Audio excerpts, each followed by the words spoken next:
So, you were source energy before you came into this body. A part of that consciousness came into the you that you know as you. And as you explore the variety and continually give birth to new expanded ideas, the source within you rides that rocket, so to speak, and becomes the fullness of every new idea that you launch. So now, you who have explored, and you who the larger part of you has expanded, you now have some options that your emotional guidance system is presenting to you. You can remain focused in opposition to your own expansion and feel bad while you do it. Or you can turn your attention in the direction of what you're asking for and begin to feel the flow and the momentum of the power of the energy that creates worlds flowing through you. In other words, when you go with the flow of who you are, you feel wonderful. That's what passion is. That's what enthusiasm. That's what love is. That's what the smell of a good idea is. That's what inspiration is. Your source has evolved because of requests that you have sent forward. Your source is holding steady to the vibration. Law of attraction is assembling all cooperative components, and you, depending upon how you are focused, are cooperative, good feeling, or uncooperative, bad feeling. That is the story of how you feel and why you feel the way you feel. Every time, no exceptions, that you feel negative emotion, it's not because that thing or that person that you're looking at made you feel bad. It's because that thing you're looking at made you ask for more and you didn't go yet. You're still talking about why you need it instead of how good it will feel to have it. You're still defending your reason for asking rather than just going with the flow and understanding and accepting that when you ask, it is given every single time. But it is given vibrationally first, and that's the thing that trips so many of our human friends up. You don't care about the vibrational giving. You want the money in the bank. You want the lover in the bed. You want the car in the garage. Vibrational, vibrational, vibrational. What's this vibrational stuff? I want to spend it. I want to know it.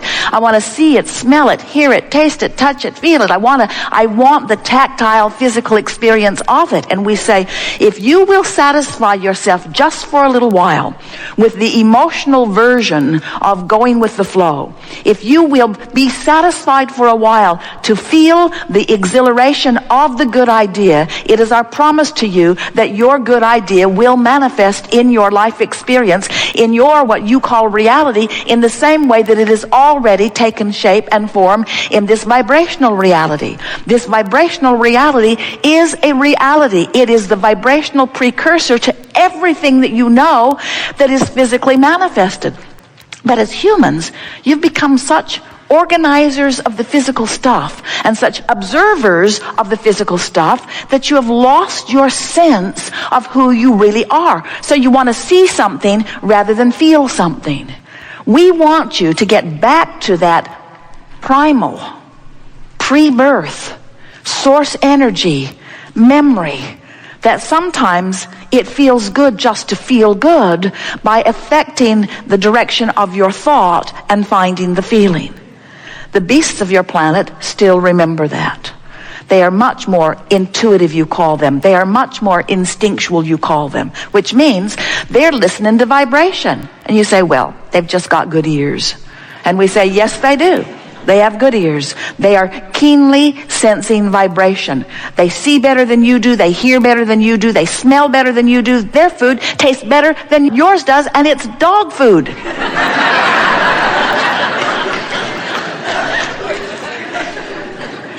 They are better at interpreting vibration because they are not dependent on the visual manifestation. They are still utilizing their senses. And once you're consistently in this vortex, in this vibrational arena, where you're feeling the fullness of who you are, now you have clear sight. Now you have clear sound.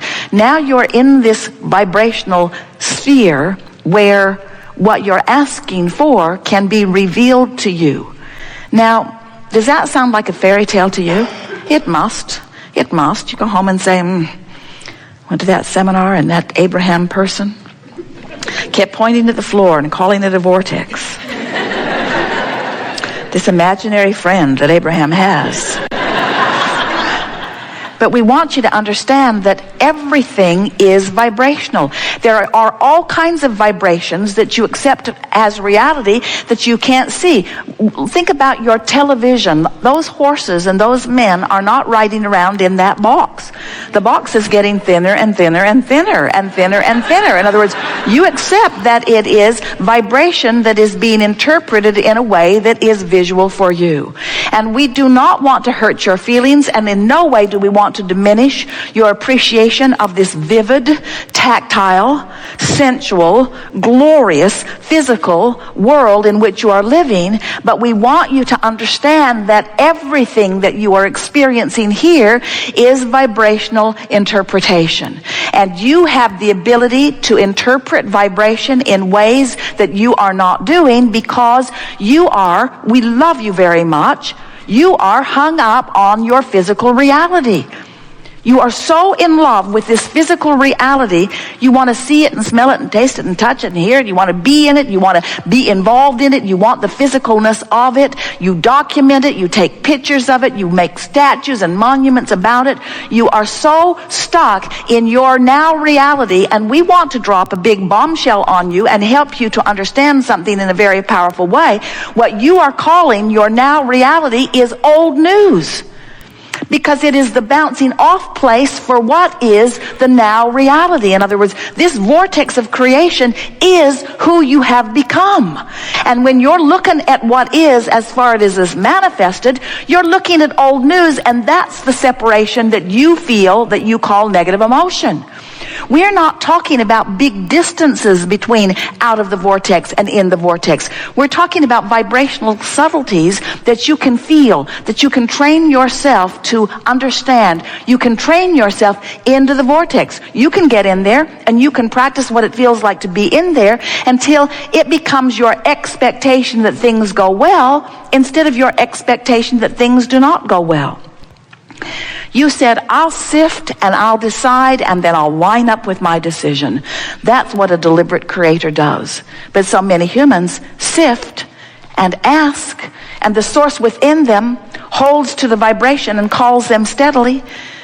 But so many humans keep beating the drum of need or of lack as they continue to speak their words without finding a vibrational alignment with their words of desire. So we want you to remember that you have two vibrational aspects, and that the emotions within you are your indication of how well aligned or not you are, allowing of your full connection or resistant of your full connection. And that's what we'll be talking about as we are moving forward here today. We want to help you to remember who you really are. We want you to get up to speed with who you are. We want you to leave here knowing the validity and the reality of your vortex of creation. We want you to accept that this vibrational reality is present tense. Do you know that in Australia, it's Sunday? That's so strange. Jerry and Esther were there. They called the office. They said, we're living your future. And it's really good. And of course, that wasn't altogether true, was it? Because it was all now. In other words, whether you are talking to someone in Australia on the telephone now, or whether you're talking to someone in Atlanta, or whether you're talking to someone who is non-physically focused, it's all happening right now, isn't it? It's now. There's no separation. It's now. And what we want you to understand is that the now that is you is not the now that you think is you. You think it's the you that's sitting here in these clothes with this much money in your bank account, in this body, with these relationships. And we want you to understand that your now reality in this vortex of creation has moved past that. And the reason that you feel negative emotion is because you're not moving with it. So We want to show you how to get forward moving. We want to show you how to live real time. We want to show you how you can be in this moment, living in this physical world, but living the vibration of all that you have become. Do you know that when you're moving through life and a problem is coming into focus, do you know that in the moment that the problem is coming into focus, the solution, an equivalent solution, is coming into focus too? Do you know that? That's such an important thing to know. When a question is formulating, so is the answer. But if you are of the frequency of the question or of the problem, you cannot be of the frequency of the answer or the solution. You can't be on both frequencies at the same time. We think that it will be helpful to you to understand that the equivalent solutions are brewing with the equivalent problems. And you can get so good at living so real time in this vortex by reaching for thoughts of optimism and thoughts of appreciation and thoughts of love. You can be so in sync with the vibration of who you really are that as a problem is coming into focus, the solution is too. And you can be so good at living real time that you don't even ever know the problem happened, because the solution happened at the same time. Yesterday, and it happens almost every time, Jerry and Esther are driving anywhere. Esther is driving the monster bus. They're coming into the hotel. And as she is looking out ahead, she sees a vehicle towing a trailer with some equipment on it. And as Esther looked at it, she knew something squirrely was about to happen. She could just feel it. So she backed way off. She actually put her foot on the brake and slowed down about 15 miles an hour. The car behind her slowed too, and the one behind that slowed too, and the one behind that slowed too. Esther's bus is very big. And the man who was pulling the trailer was changing lanes with a car in his blind spot. And the car who was in his blind spot swerved way out of the way right over to where Esther would have been if she had not felt the problem and the solution simultaneously. Now that happens to you all the time. You know it does. All the time you have those sensations, and much of the time you don't actually ever get to see the problem play out so that you don't get to crow about your solution. But we want you to understand that it's happening all day, every day. Your physical body, trillions of cells, when something is ingested or introduced to your body, you breathe a bacteria or a germ, or you ingest something in food or air. The trillions of cells in your body launch these rockets of desires and find the solution before your body ever finds the problem. In other words, this is happening all day, every day. You are introduced to so many things that if the doctors could get you to go every hour on the hour and let them check, they would pronounce you terminally ill with so many different things, because your body is compensating all day, every day for what's coming to it. When you are an ornery toad, you interfere with the communication of the trillions of your cells. When you are in love, when you are tuned in, tapped in, turned on, when you are in chronic appreciation, when you're feeling good most of the time, you don't hinder your cells from finding their solutions in the moment that they are introduced to the problems. And the problems are so slight, they are not even microscopically discernible. When you allow yourself to live real time, where solutions and problems are dancing together, that's what you said you would do. Not one of you said, I'll go into the physical and I'll make life so hard for myself and others around us that we will really expand. None of you said that. You said, I'll go forth into this contrasting environment, and from the contrast, improvement will be born. That's what the evolution of all species is about.